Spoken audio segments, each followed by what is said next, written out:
সারাটা বছর আমি অপেক্ষা করি কখন কাঁচা আমের সিজনটা আসবে আর কখন আমি এই মজার আমসত্ত্বটা তৈরি করব। তো এখন আমি তৈরি করে নিয়েছি আমার মজাদার এই কাঁচা আমের আমসত্ত্বটা।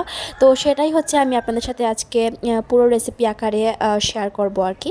তো এখানে দেখতে পাচ্ছেন আমি কাঁচা আম নিয়ে নিয়েছি আর এখন কাঁচা আমগুলোকে একটা পিলারের সাহায্যে আমি পিল করে নিয়েছি। এখানে আমি আজকে তৈরি করব হচ্ছে 1 কেজি আমের আমসত্ত্ব। তো আমি আপনাদের সাথে পরিমাণটাও হচ্ছে শেয়ার করে দিলাম।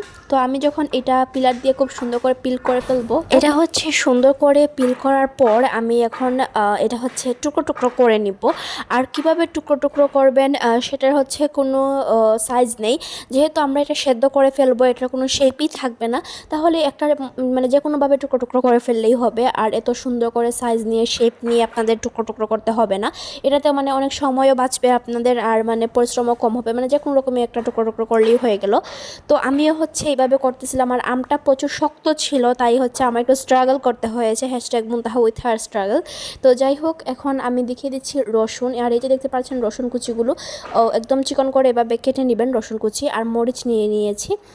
আর এই যে এখানে দেখতে পাচ্ছেন যে টুকরো করে রেখেছিলাম আমগুলো, এইগুলো এখানে আমি একটা প্লেটে সব নিয়ে নিয়েছি আর কি। তো এখন আমি এটাকে হচ্ছে আমরা নেক্সট স্টেপে যাব। তো চলুন দেখি নেক্সটে কী করা হয়।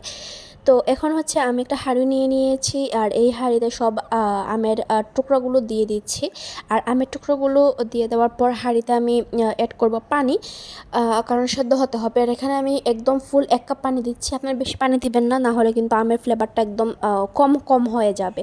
তো পানিটা কমই দেওয়ার ট্রাই করবেন। তো এখন এটা ঢাকনা অফ করে এটা সেদ্ধ করে নেব। এটার টাইমের কোনো লিমিটেশন নেই, আপনারা একটু পর পর এসে দেখবেন সেদ্ধ হয়েছে কি না। যখন এরকম হয়ে যাবে তখন আমি একটা স্প্যাচুলা দিয়ে আমি এটাকে হচ্ছে একটু নাড়িয়ে দিব, না হলে আবার নিচে বসে যেতে পারে, একটু খেয়াল রাখতে হবে এই জিনিসটা। তো একটু পরপর হচ্ছে একটু নেড়ে দিবেন, বেশি মিশিয়েও নাড়তে হয় না, একটু কম নাড়লেই হয়। তো এখানে দেখতে পাচ্ছেন আমি হচ্ছে এইটা নেড়ে দিচ্ছি। তখন আপনাদের সাথে একটা টিপস শেয়ার করি। এই সময়টাতে আসলে আপনারা মানে ভাববেন যে কীভাবে এটাকে একদম পেস্ট করব উইদাউট এনি ব্লেন্ডার বা গ্রাইন্ডার। তো এইটা কী করবেন, একটা ডাল ঘুটনি নেবেন। এটাতে আমরা হচ্ছে যারা ডাল যেটা দিয়ে ঘুটি না, তো এই ডাল ঘুটনিটা নেবেন। তারপরে এইভাবে জাস্ট মানে ডালের সাথে আপনারা যা করেন এটার সাথেও তাই করবেন। তাহলেই হচ্ছে একদম যে আমের যে পিউরিটা, এই পিউরিটা আপনারা পেয়ে যাবেন। আর জাস্ট ছেঁকে নেবেন, আর কোনো ব্লেন্ডার করা ঝামেলা নেই, কোনো বাছার ঝামেলা নেই, কোনো কিছুরই ঝামেলা নেই। তো আমি কি করব, একটা স্ট্রেইনারে এখন সম্পূর্ণ কাঠটুকু বা পিউরিটুকু নিয়ে নিব। এখন আমি এই পিউরিটুকুকে আমি একটু ছেঁকে নিব বা একটু ফিল্টার করে নিব, যেন একদম যে অথেন্টিক যেটা, যেন কোনো মানে দানাদার বস্তু যেন না থাকে। সেই জন্য হচ্ছে আমি একটা স্প্যাচুলা আর একটা স্ট্রেনার দিয়ে আমি জিনিসটাকে ছেঁকে নিচ্ছি আর কি।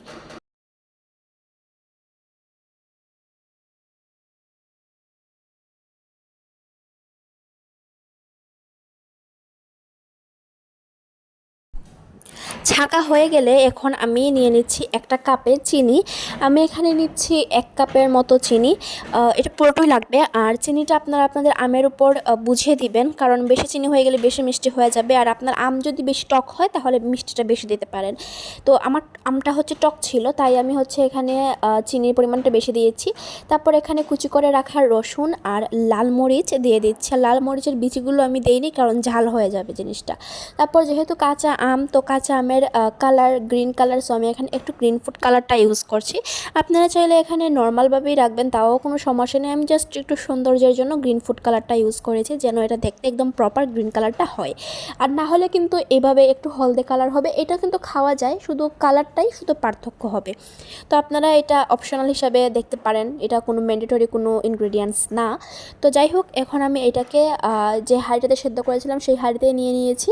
আর এটাকে এখন আমি একটু জাল করে নিব, মানে 1-2টা বলক যখন আসবে তখন আমি চুলাটা অফ করে দেবো। এই যে এখন দেখতে পাচ্ছেন বলকটা চলে এসছে। তো এখন আমি এই চুলাটা অফ করে দেবো এবং এটাকে আমি ঠান্ডা হওয়ার জন্য একটা সাইডে সুন্দর করে রেখে দেবো। তারপর এখানে আমি যে ট্রেটাতে হচ্ছে জমাবো আমসত্ত্বটা, তখন আমি এই ট্রেটাতে একটু ওয়েল ব্রাশ করে দিচ্ছি। আপনারা ছিল যে কোনো টিস্যু বা কাপড় দিয়ে ওয়েল ব্রাশ করে দিতে পারেন, আমি একটা ব্রাশের সাহায্যে করে দিচ্ছি, কিন্তু আমার কাছে ব্রাশটা ছিল। তো এইভাবে আরেকটা ট্রেতেও ব্রাশ করে নিচ্ছি, কারণ দুইটাতে হবে আর কি। তো 1 কেজি আমে হচ্ছে আমার 2 ট্রে আমসত্ত্ব হয়েছে, একটা পাতলা করে দিয়েছি, একটা ঘন করে দিয়েছি, এটা আমি আপনার সাথে শেয়ার করব। তো এই যে দেখতে পাচ্ছেন ট্রেতে দিয়ে দিচ্ছে, এইটাতে হচ্ছে ঘন করে দেওয়া হয়েছে। আর এখন হচ্ছে এই ট্রেটা দিয়ে দেওয়া হচ্ছে। আসলে আপনারা একটু মিক্সড করে দিবেন সুন্দরভাবে, একটু লেয়ার করে দিবেন যেন সব দিক দিয়ে সমানভাবে থাকে, এইটাই বলবো। আর এখনও যারা আমার ভিডিওটা ধৈর্য সহকারে দেখছেন তাদেরকে অনেক অনেক ধন্যবাদ। এবং আমার ভিডিওটা যদি আপনার একটু হলেও ভালো লেগে যায়, প্লিজ একটা লাইক করতে ভুলবেন না, একটু সাবস্ক্রাইব করে দিবেন, একটু কমেন্ট করবেন। আপনাদের এই কাজগুলো আমার অনেক ইন্সপিরেশন দেয়। তো এই যে আমি দেখতে পাচ্ছেন ট্রেতে একটু সমান করে দেওয়ার ট্রাই করতেছি, এটা আপনারা ট্রাই করবেন তাহলেই হয়ে যাবে। এটা আসলে বলে বোঝাতে পারতেছি না আমি, এটা দেখলেই বুঝে যাবেন। তো এভাবে হচ্ছে আমি এই ট্রের যে মিক্সটা ছিল এইটাও আমি হচ্ছে একদম সুন্দর করে ছড়িয়ে দিচ্ছি। আর আপনারা যদি আমার এই রেসিপিটা ফলো করে বানান তাহলে প্লিজ কমেন্ট করে জানাতে ভুলবেন না আপনাদের কেমন হয়েছে। আমি জানি এটা ভালো হবে, কারণ এটা আসলে অনেক টেস্টি হয় এইভাবে তৈরি করলে। খুবই কম ইনগ্রেডিয়েন্টস আমি দিয়েছি, তেমন কোনো মশলাও ইউজ করি নাই, তাও কিন্তু এই জিনিসটা অনেক মজার হয়। তো আমি কি করব, আমি যেহেতু এখন প্রচুর রোদ, সারা বাংলাদেশেই গরম, একটু রোদে রেখে দিব। আর আমি ছাদে চলে এসেছি, রোদেও রেখে দিয়েছি। তো যাই হোক, আজকের মতো এখানে বিদায় নিচ্ছে, আল্লাহ হাফেজ। রেজাল্টটা কিন্তু পরবর্তী নেক্সট ভিডিওতে আমি আপনাদের সাথে শেয়ার করবো যে আমার আমসত্ত্বটা কেমন হয়েছে।